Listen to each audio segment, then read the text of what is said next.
नमस्कार साथियों, स्वागत है आप सभी के आपके अपने YouTube चैनल शिवान एकेडमी पे। बच्चों, इस वीडियो में हम लोग चर्चा कर रहे हैं ऑप्टिक्स के भाग नंबर 2 के बारे में और इस भाग में हम लोग चर्चा करेंगे रिफ्रैक्शन ऑफ लाइट यानी कि प्रकाश के अपवर्तन के बारे में और दूसरा लेंस के बारे में। ठीक है, तो आइए आज के वीडियो शुरू करते हैं। और शुरू करने से पहले आप सभी लोग से आग्रह है कि वीडियो को ज्यादा से ज्यादा शेयर कीजिए और वीडियो को लाइक करना बिल्कुल ना भूले बच्चों। तो आइए शुरू करते हैं आज का क्लास। आज का पहला क्वेश्चन है कि यदि किसी उत्तल लेंस की फोकस दूरी f सेंटीमीटर हो तो उसकी क्षमता क्या होगी। आपको बताना है कि उत्तल लेंस है बच्चों, उत्तल लेंस। ठीक है बच्चों, और इसकी फोकस दूरी जो है बच्चों याद रखिएगा, उत्तल लेंस की फोकस दूरी हमेशा धनात्मक होती है। तो ये पॉजिटिव में है और ये किस में है, तो इसकी फोकस दूरी f जो है कितनी है, तो प्लस f है। तो कह रहा है कि P निकालिए और ये f जो है ना सेंटीमीटर में दिया हुआ है बच्चों। ठीक है, P निकालना है बच्चों। तो पावर का फॉर्मूला होता है बच्चों P बराबर क्या होता है, तो 1/f होता है। कब, जब ये मीटर में रहता है और सेंटीमीटर में रहता है तो 100/f होता है। ठीक है बच्चों, और उत्तल लेंस की बात करें तो यहाँ पे 100 का 100 और यहाँ पे f जो है पॉजिटिव होगा बच्चों। तो यहाँ पर होगा f 100/f हो जाएगा बच्चों। ठीक है, 100/f और किस में, तो ये प्लस में आएगा बच्चों। तो आंसर क्या होगा, आंसर होगा -100/fd, 1/fd।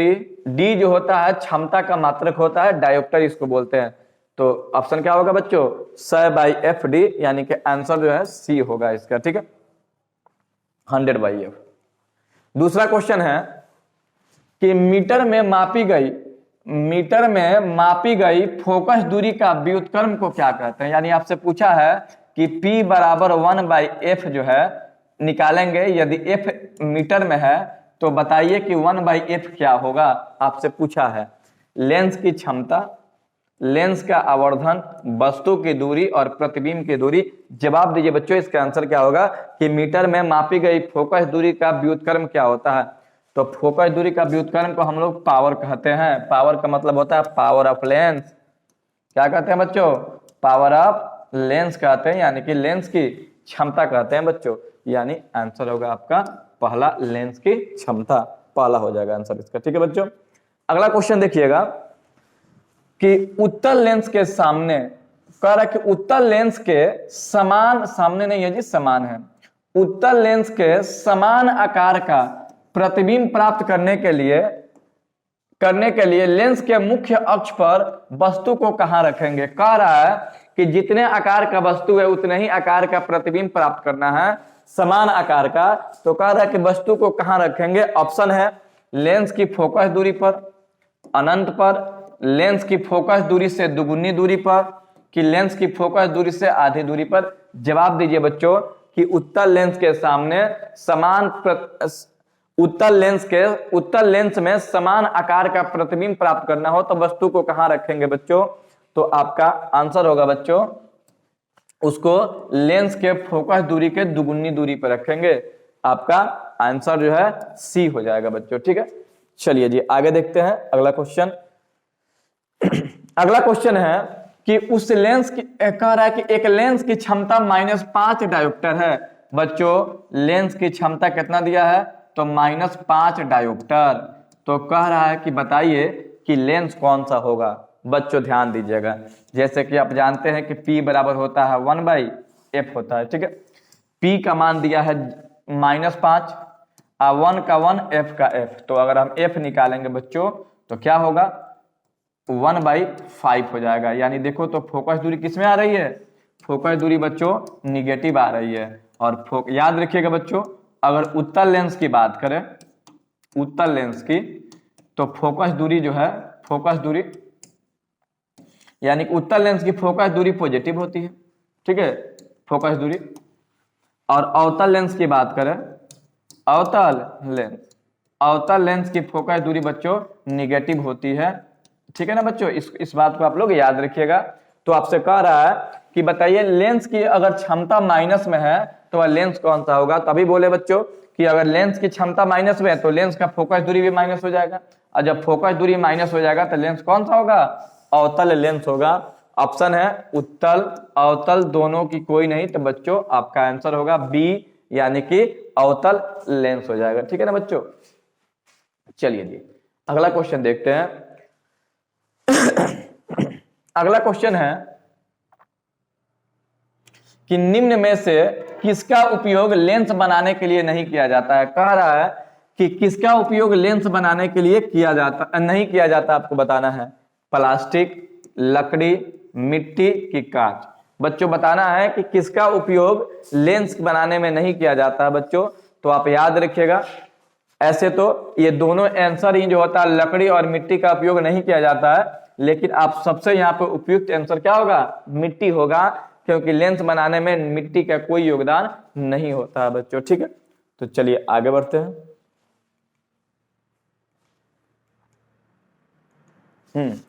अगला क्वेश्चन है कि निम्नलिखित में कौन किसी वस्तु का वास्तविक प्रतिबिंब बना सकता है। बताना है कि वस्तु का वास्तविक प्रतिबिंब कौन बना सकता है, आपको बताना है। कांच का समतल पट्टी, अवतल लेंस, उत्तल लेंस की कोई नहीं। बच्चों याद रखिएगा, अगर उत्तल लेंस की बात करें ना, उत्तल लेंस की, ठीक है, तो उत्तल लेंस क्या करता है बाबू, उत्तल लेंस वास्तविक और काल्पनिक दोनों प्रतिबिंब बनाता है। ठीक है, वास्तविक बनाता है और काल्पनिक बनाता है। लेकिन अगर अवतल लेंस की बात करें तो अवतल लेंस सिर्फ जो है काल्पनिक प्रतिबिंब बनाता है। काल्पनिक का मतलब होता है आभासी बच्चों। तो आंसर क्या होगा, निम्नलिखित में से कौन किसी वस्तु का वास्तविक प्रतिबिंब बनाता है। ऑप्शन आपके सामने है कांच की पट्टी। कांच के पट्टी तो कोई लेंस होता ही नहीं, दर्पण जैसा हो, वो ऐसे भी इसका तो कोई मतलब ही नहीं हुआ। ठीक है, तो आंसर में वास्तविक प्रतिबिंब पूछा है, तो वास्तविक प्रतिबिंब बच्चों उत्तल लेंस होगा जी। ठीक है, चलिए आगे बढ़ते हैं। समतल पट्टी का मतलब समतल दर्पण, तो काल्पनिक ही हो जाएगा। हाँ जी, एक अवतल लेंस की फोकस दूरी 20 सेंटीमीटर है, तो उसकी क्षमता क्या होगी। बच्चों अवतल लेंस दिया है, बड़ा ही कंसेप्चुअल क्वेश्चन है। देखिए कैसे है, इसको समझिएगा। अवतल लेंस दिया है, पहले ऑप्शन पढ़ के सुना देते हैं। किसी अवतल लेंस की फोकस दूरी 20 सेंटीमीटर है, तो उसकी क्षमता क्या होगी। 2 डायोप्टर, -2 डायोप्टर की 5 डायोप्टर की -5 डायोप्टर आपको बताना है बच्चों। देखिएगा फोकस दूरी दिया है 20 सेंटीमीटर। बच्चों अभी कुछ देर पहले आपको बताए थे कि अवतल लेंस की क्षमता चाहे फोकस दूरी चाहे किसी में दिया हो, हमेशा लिखते हैं माइनस में ही है। ठीक है बच्चों, किस में लिखते हैं जी, तो माइनस में ही लिखा जाता है बच्चों। देखिएगा जी, देखिए इसका एफ कितना दिया है, तो 20 सेंटीमीटर। कितना सेंटीमीटर दिया जी, 20। अभी आप मत कहिएगा सर प्लस में दिया है, माइनस में क्यों लिख रहा है। अभी आपको बताए थे कि अवतल लेंस का फोकस दूरी माइनस ही होता है। कारण इसके पीछे है कि ये है अवतल लेंस, ठीक है, और ये है प्रिंसिपल एक्सिस। तो जो भी प्रकाश का रिफ्लेक्शन का काम होता है इधर ही होता है, मुख्य फोकस पर नहीं होता है एफ पे, और इधर वाला भाग सब क्या होता है, नेगेटिव होता है बच्चों। ठीक है, इसको याद रखिएगा। तो अवतल लेंस का फोकस दूरी 20 है, तो पी निकालना है। तो पी बराबर होता है 1/f, सेंटीमीटर में दिया है तो 100/f, तो पी का पी 100 का 100 -20, तो 20 बचे 100, यानी कि पी हम निकालेंगे तो -5 डायोप्टर। आंसर क्या होगा बच्चों, -5 डायोप्टर होगा बच्चों। तो यही आपका आंसर होगा जी, -5। आप प्लस देख करके आप ये मत प्लस में मत बता दीजिएगा, प्लस वाला तो होगा ही नहीं क्योंकि अवतल लेंस है बच्चों। ठीक है, अगला क्वेश्चन देखिएगा। हाँ, अगला क्वेश्चन है कि एक गोलीय दर्पण और एक पतले लेंस से प्रत्येक की फोकस दूरी 25 सेंटीमीटर है, तब वह लेंस क्या होगा। तब वह होगा दोनों ही उत्तल, दर्पण उत्तल परंतु लेंस अवतल, कि दोनों ही अवतल, कि दर्पण अवतल और लेंस उत्तल। आपको अब क्वेश्चन दिया है कि एक दर्पण है, ठीक है, एक दर्पण है, ठीक है, और एक क्या दिया है, तो लेंस दिया है। ठीक है, देखिए फोकस दूरी दिया है कितना, तो +25 सेंटीमीटर, और उत्तल लेंस का भी फोकस दूरी प्लस दिया है 25 सेंटीमीटर। बच्चों आपको बताना है कि लेंस क्या होगा और दर्पण क्या होगा। आपको बताए थे बच्चों कि लेंस में अगर प्लस दे तो वो लेंस जो है हमेशा उत्तल होगा। उत्तल की फोकस दूरी पॉजिटिव होती है बच्चों, ठीक है। अगर दर्पण की बात करें तो दर्पण भी उत्तल होगा, क्योंकि देखिए दोनों का हम फिगर भी बना देते हैं। अगर उत्तल दर्पण की बात करें ना तो इसकी फोकस दूरी इधर होती है, क्योंकि सॉरी ये वाला भाग रंगा हुआ है, इधर नहीं होती है। ये वाले भाग अगर रंग दे तो फोकस जो भी काम होगा, इधर तो कुछ होगा नहीं, इधर वाला प्लस है और इधर वाला माइनस है, तो फोकस दूरी इसकी इधर होगी, एफ सी ऐसे करके होता है। तो फोकस दूरी इसकी क्या है जी, अवतल लेंस की फोकस दूरी प्लस में दिया ना, अरे वो क्या हो गया, इसको ऐसे समझिएगा,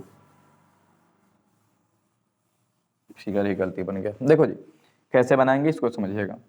देखिए ये है निर्देशांक चिन्ह परिपाटी है, हम दर्पण को इस पे रखने जा रहे हैं, ऐसे दर्पण को रखेंगे। ये वाला भाग रंगा है ना, यानी उठा हुआ भाग इधर है, पॉजिटिव वाला भाग पे है, इधर ही एफ होगा और इधर ही सी होगा बच्चों, ठीक है। तो उत्तल का फोकस दूरी पॉजिटिव होता है। आप उत्तल लेंस की बात करें तो उत्तल लेंस कुछ ऐसे दिखाई देता है, ठीक है। ये है प्रिंसिपल एक्सिस। तो आप जानते हो कि प्रकाश जब टकराएगा तो एफ से ही वापस आएगा ना, तो इधर वाला भाग क्या हो गया, ये है एफ है यहाँ पे, तो ये वाला भाग क्या होगा पॉजिटिव, दाएं वाला भाग क्या हो जाएगा पॉजिटिव हो जाएगा। तो याद रखिएगा दोनों ही उत्तल होगा, तो दोनों ही उत्तल होगा, आंसर आपका हो जाएगा ए। बहुत ही अच्छा क्वेश्चन था ये। चलिए जी आगे देखते हैं हम। अगला क्वेश्चन देखिएगा। अगला क्वेश्चन है कि एक शब्दकोश के छोटे अक्षरों को पढ़ने के लिए निम्न में से किस लेंस उपयुक्त होगा। कह रहा है कि किसी व्यक्ति को ना शब्दकोश पढ़ना है। शब्दकोश में आप जानते हैं कि छोटे छोटे अक्षर रहते हैं, ठीक है। तो कह रहा है कि उसको पढ़ने के लिए कौन सा लेंस का उपयोग करेंगे। 50 सेंटीमीटर फोकस दूरी का उत्तल लेंस, कि 50 सेंटीमीटर फोकस दूरी का अवतल लेंस, कि 5 सेंटीमीटर फोकस दूरी का अवतल लेंस, कि 5 सेंटीमीटर फोकस दूरी का उत्तल लेंस।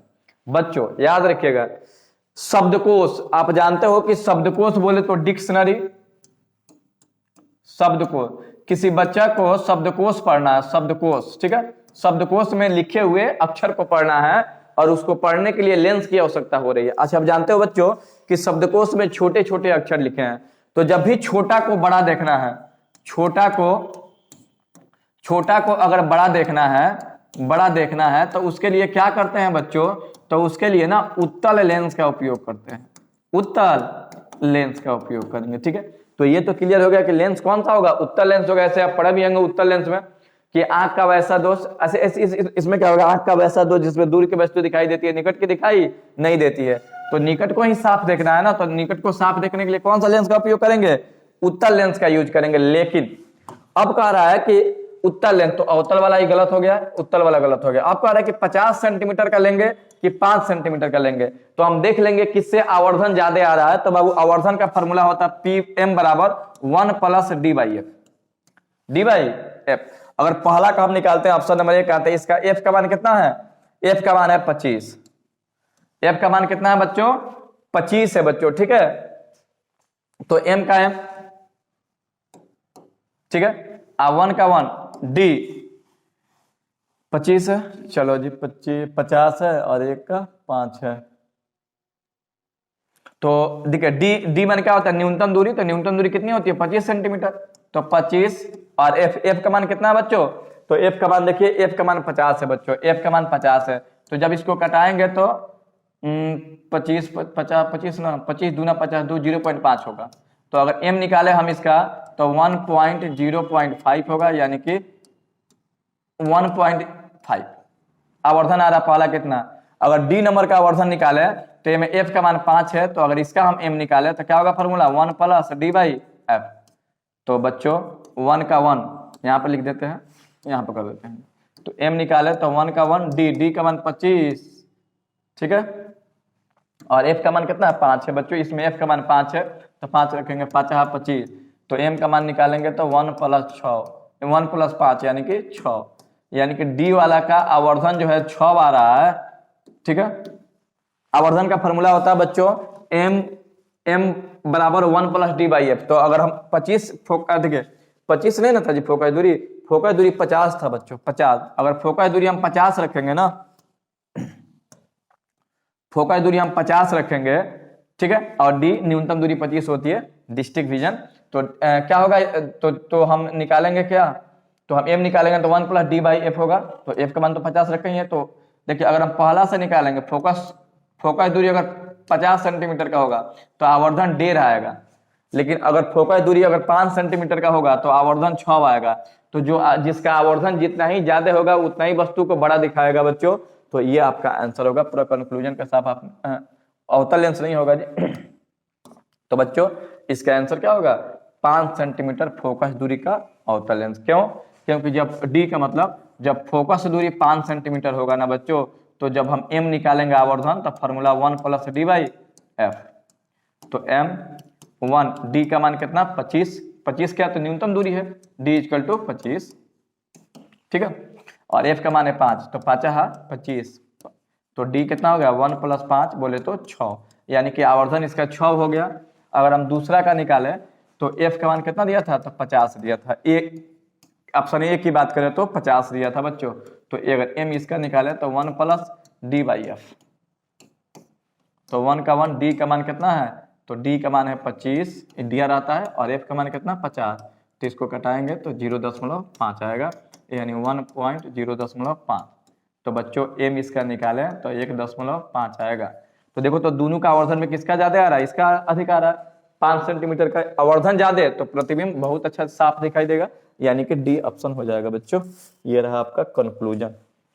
याद रखिएगा छोटे वस्तुओं को बड़ा देखने के लिए उत्तल लेंस का प्रयोग किया जाता है। एक उत्तल लेंस की फोकस पर रखा प्रतिदीप्त विद्युत बल्ब कैसा किरण पुंज देगा। कह रहा है कि उत्तल लेंस के फोकस पर ना एक किरण पुंज रखा गया है, तो कैसा प्रकाश देगा, समानांतर, संपाती, सटल की कोई नहीं। तो बच्चों इसमें कुछ दिक्कत है ही नहीं, सिंपल क्वेश्चन है, समानांतर किरण पुंज देगा दर्पण के सामने अगर कोई लैंप को जला दे तो या बल्ब रख दे तो। एक डॉक्टर चश्मे के लेंस की शक्ति 1.5D लिखा है, तो बताइए कि वह कौन सा लेंस है। कह रहा है कि एक लेंस की क्षमता जो है ना प्लस में लिखा गया है। किस में लिखा गया है जी बच्चों, तो प्लस में लिखा गया, कितना 1.5 डायोप्टर। बताना है कि वह लेंस कौन सा डॉक्टर लिखा है, अपसारी लेंस लिखा है कि अभिसारी लिखा है कि दोनों की कोई नहीं। आपको बताना है बच्चों कि किसी लेंस की क्षमता अगर प्लस में है तो वह कौन सा लेंस कहना चाहता है, डॉक्टर कौन सा लेंस लिखा है। तो आप जानते हो कि अगर पावर जो है प्लस में होगा यानी फोकस दूरी प्लस में, तो उत्तल लेंस, ठीक है। और उत्तल लेंस को क्या कहते हैं, अभिसारी लेंस। उत्तल लेंस को कौन सा लेंस कहते हैं, अभिसारी लेंस कहते हैं। और P जो है माइनस में होगा तो अवतल लेंस, क्योंकि फोकस दूरी माइनस हो गया लेंस, ठीक है। तो ये हो गया अपसारी लेंस, अपसारी लेंस, ठीक है बच्चों। तो आप कंफ्यूज नहीं होंगे। तो देखो तो पावर किस में दिया है, प्लस में दिया है यहाँ पे, तो प्लस में किसका होता है, उत्तल लेंस को। और उत्तल लेंस को कौन सा लेंस कहते हैं, अभिसारी लेंस। तो ऑप्शन में है अपसारी, अभिसारी, तो यही आपका आंसर हो जाएगा, अभिसारी लेंस होगा, अर्थात उत्तल लेंस होगा, यानी कि उसको दूर दृष्टि दोष हुआ है व्यक्ति को, ठीक है। यानी दूर की वस्तुएं दिखाई दे रही है और नजदीक की वस्तुएं दिखाई नहीं दे रही है बच्चों। चलिए जी अगला क्वेश्चन, 37 हो गया। चलिए जी अगला क्वेश्चन देखिए, निम्न में से किसका उपयोग लेंस बनाने के लिए नहीं किया जाता है बच्चों। इसमें से पूछा है कि किसका उपयोग लेंस बनाने के लिए नहीं किया जाता है। तो जनरली देखिएगा उस पदार्थ का उपयोग लेंस बनाने में किया जाता है कि सबसे पहले तो उस पदार्थ को पारदर्शी होना चाहिए। क्या होना चाहिए, ट्रांसपेरेंट होना चाहिए, क्योंकि लेंस ट्रांसपेरेंट ही है। हवा, पानी, पारा की कांच, तो आंसर में कांच ही होगा। सॉरी कांच है, नहीं कांच नहीं जी, कांच तो गई, आंसर में क्या होगा, पारा होगा बच्चों। पारा का कोई काम नहीं है लेंस बनाने में। चलिए अगला क्वेश्चन देखिएगा, ये भी क्वेश्चन कई बार बताया गया जी। लेंस में कितने मुख्य फोकस होते हैं, ऑप्शन है 1, 2, 3 और 4। जवाब दीजिए इसका कि लेंस में कितने फोकस होते हैं बच्चों, बताइए लेंस में फोकस कितने होते हैं। तो लेंस में फोकस बच्चों 2 होते हैं। आपका भी जवाब आ गया होगा बच्चों। अगला क्वेश्चन है बच्चों कि यदि लेंस का आधा भाग काले कपड़े से ढक दिया जाए, लपेट दिया जाए तो लेंस के द्वारा बने प्रतिबिंब का क्या प्रभाव पड़ेगा? ऑप्शन है कोई प्रभाव नहीं पड़ेगा, प्रतिबिंब की तीव्रता कम हो जाएगी, प्रतिबिंब लिप्त हो जाएगा, कि प्रतिबिंब की तीव्रता कम हो जाएगी। दोनों ऑप्शन एक ही कर दिया है, या कम को हम अधिक कर देते हैं, ठीक है। एक में तीव्रता कम हो जाएगी, एक में तीव्रता अधिक हो जाएगी, ऐसे ऑप्शन करके होगा बच्चों। देखिए क्वेश्चन को समझिएगा, तब तक आप लोग जवाब दीजिए। देखिए ये लेंस है, ठीक है, ये सी है इसका। कह रहा है कि आधे भाग को ढक दिया जाए, आधे भाग को क्या किया जाए बच्चों? ढक दिया जाए। तो कह रहा है कि आधे में क्या होगा? तो देखो लेंस छोटा हो चाहे बड़ा हो, प्रतिबिंब तो बनना ही बनना है, लेकिन अगर पूरे से बनता तो प्रतिबिंब ज्यादा चमकदार बनता, तीव्रता उसकी अधिक होती। लेकिन आधे भाग ढक देंगे ना, तो जब हम प्रतिबिंब बनेगा यहाँ पे, इससे प्रतिबिंब जो बनेगा ना उसकी तीव्रता कम हो जाएगी, यानी कि इंटेंसिटी उसका कम होगी, तीव्रता कम हो जाएगी। तो बच्चों बताओ आंसर क्या होगा? प्रतिबिंब की तीव्रता कम हो जाएगी, यही आपका आंसर होगा, यानी आंसर बी इसका सही होगा। ठीक है, अगला क्वेश्चन देखिएगा। अगला क्वेश्चन है बच्चों कि उत्तल लेंस से आवर्धित वास्तविक प्रतिबिंब बनेगा जब वस्तु रखी गई है। कह रहा है कि उत्तल लेंस से आवर्धित प्रतिबिंब कब बनेगा? आवर्धित वास्तविक प्रतिबिंब बनेगा जब वस्तु रखी गई है। देखिए आवर्धित का मतलब क्या होता है कि छोटा बने और एक दूसरे का क्लियरिफिकेंस बहुत अधिक हो, यानी कि चमकदार हो। फोकस दूरी और फोकस दूरी के दुगुनी दूरी पर के बीच, कि फोकस के अंदर, कि अनंत पर, कि इतना दूरी पे। देखिएगा उत्तल लेंस से वास्तविक और आवर्धित प्रतिबिंब कब बनता है? तो आवर्धित प्रतिबिंब तब बनेगा ना जब वस्तु को हम कहाँ रखेंगे बच्चों? अनंत पर रखेंगे, तो वस्तु जो है आवर्धित बनेगी, ठीक है, अनंत पर रखने पे, क्योंकि उसका फोकस 2f पे बनेगा। अगला क्वेश्चन है कि f फोकस दूरी वाले लेंस में, f फोकस दूरी वाले लेंस में किसी वस्तु तथा उसके वास्तविक प्रतिबिंब के बीच की न्यूनतम दूरी क्या होगी? जैसे मान लेते हैं कि ये उत्तल लेंस है, ठीक है, ये f है और ये 2f1 है, ठीक है, ये f2 है या फिर 2f है, अच्छा ये 2f1 और 2f2, ठीक है, 2f1 f2 और 2f1 2f2, ठीक है, ऐसा है। तो कह रहा न्यूनतम दूरी क्या होगी? तो न्यूनतम दूरी यही ना होगी बच्चों। ऑप्शन क्या है बच्चों? f5 पे, f4 पे, 3f पे, 2f पे। तो बच्चों आंसर यही हो जाएगा, 2f वाला आंसर होगा, इसमें कुछ है नहीं। अगला क्वेश्चन देखिएगा। क्वेश्चन कह रहा है जी कि लेंस की फोकस दूरी f तथा क्षमता p हो तो फोकल डिस्टेंस कितना, फोकल लेंथ कितना दिया है? तो f दिया है, और पावर कितना दिया है? तो p दिया है। कह रहा है कि संबंध क्या होगा? तो आप पढ़े हो p बराबर क्या होता है? 1/f होता है बच्चों, यही ना होता है जी। तो अगर आप गुणा करो इसमें क्रॉस मल्टीप्लाई, तो p गुणे f इजकल टू 1 होता है, यानी रिलेशन क्या निकल कर आया जी? रिलेशन निकल कर आया p गुणे f इजकल टू 1 होगा, यही आपका आंसर होगा जी बच्चों। तो देखिए पहला प्लस में दिया गलत है, दूसरा भाग में दिया गलत है, तीसरा p गुणे f इजकल टू 1 ये सही है और ये गलत है, यानी कि आंसर जो है सी सही होगा जी। ठीक है, अगला क्वेश्चन देखिएगा।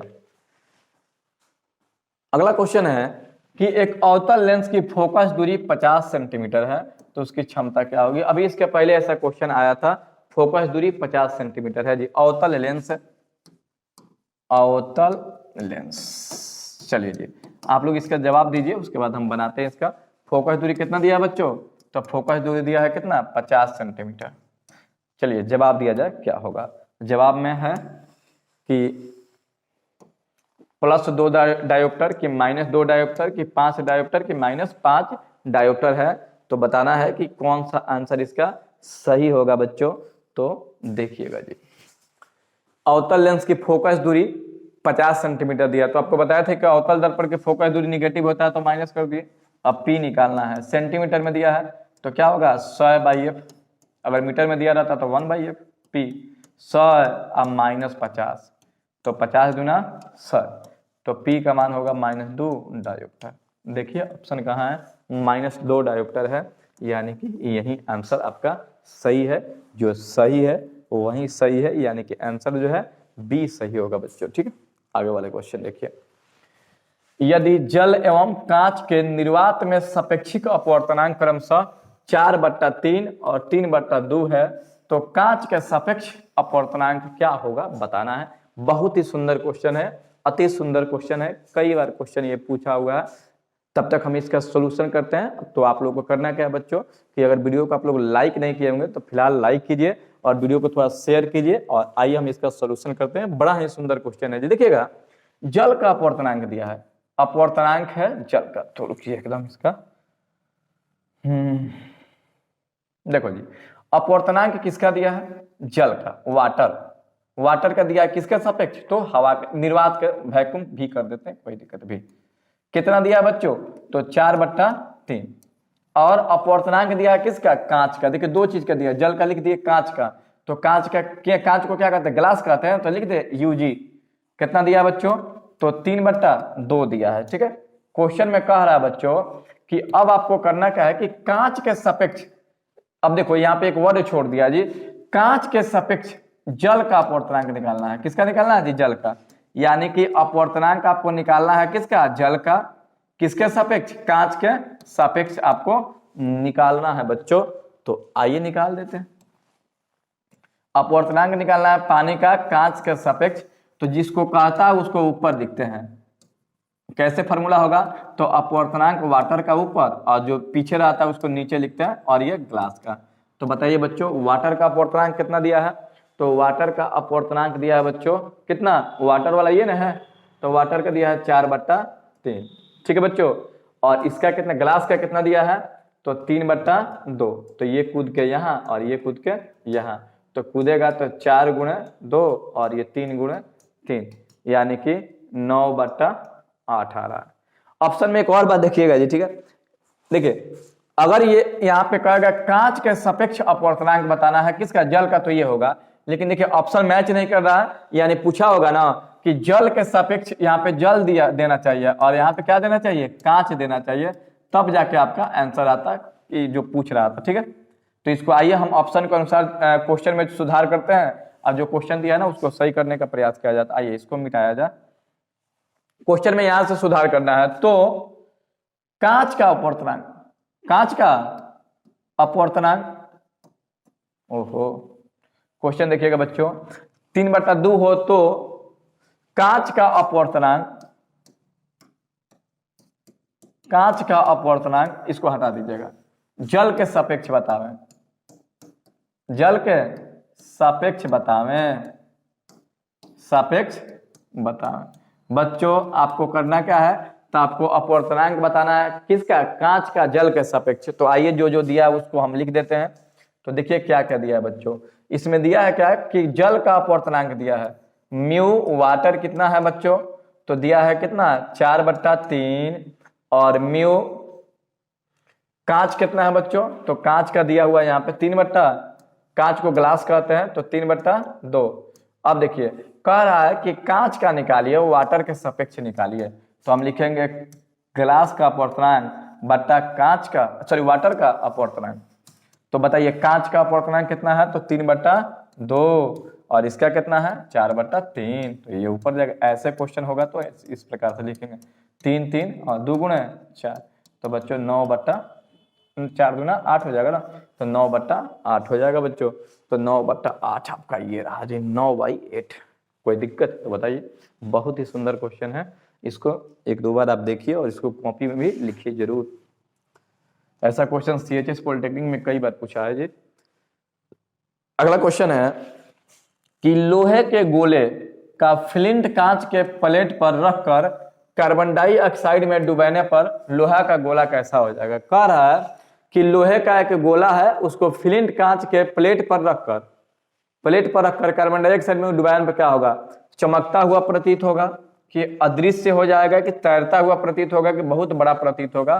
तो अगर लोहे के गोले पर फ्लिंट कांच को प्लेट पर रख करके कार्बन डाइऑक्साइड में डुबाए तो ये बहुत ही चमकीला प्रतीत होगा बच्चों। आंसर हो जाएगा आपका ए। चलिए अगला देखिएगा क्वेश्चन। क्वेश्चन है कि यदि प्रकाश की किरण विरल माध्यम से सघन माध्यम में जाती है तो स्नेल का नियम आपतन कोण के किसके मान के लिए लागू नहीं होता है? क्वेश्चन पूछ रहा है, देखिए ऐसे है जी क्वेश्चन। ठीक है, कि जब प्रकाश की किरणें विरल से सघन में जाएगी तो क्या होता है बच्चों? अभिलंब से दूर भाग जाएगी, देखिए तो अभिलंब से दूर भाग जाएगी। ये है आपतित किरण। आपतित, यहाँ पे जो कोण बन रहा है आपतन कोण है, और यहाँ पे जो कोण बन रहा है क्या है, परावर्तन कोण है बच्चों, ठीक है। यानी ये है परावर्तन कोण और ये है आपतन कोण। तो कह रहा है कि बताइए, और स्नेल का नियम क्या होता है, म्यू बराबर sine i by sine r, या फिर आप ऐसे भी लिख सकते हो, म्यू का मतलब नियतांक, साइन आई बट्टा sine r is equal to constant. ऐसे लिखते हो ना, इसको आप ऐसे लिख सकते हो, साइन आई बट्टा sine r is equal to mu. बातें की है क्योंकि वो भी तो नियतांक ही है ना।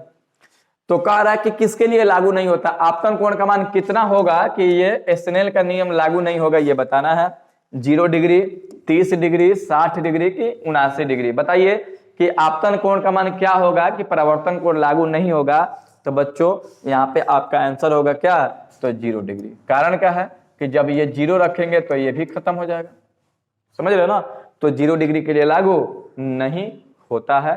क्यों, इसके पीछे कारण क्या है, देखो जी, साइन आई का मान अगर हम 0 रखेंगे ना तो ये पूरा 0 हो गया, sine i by sine r, तो ये गड़बड़ हो जाता है, आई के लिए लागू नहीं होता। कारण क्या है, देखो जी, 0 का मतलब है कि देखो 0 का मतलब कब होगा कि ये आपतित किरण अभिलंब एक के पर हो जाएगा, तो ये सीधे निकल जाएगा, इसमें किसी प्रकार का कोई बेंड नहीं होगा, यानी कि जब परपेंडिकुलर ड्रॉप होगा, ठीक है बच्चों, इसको याद रखिएगा।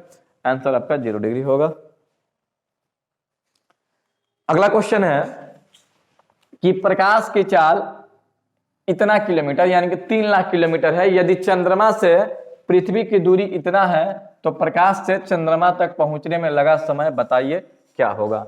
देखो बच्चों, चाल दिया है प्रकाश का,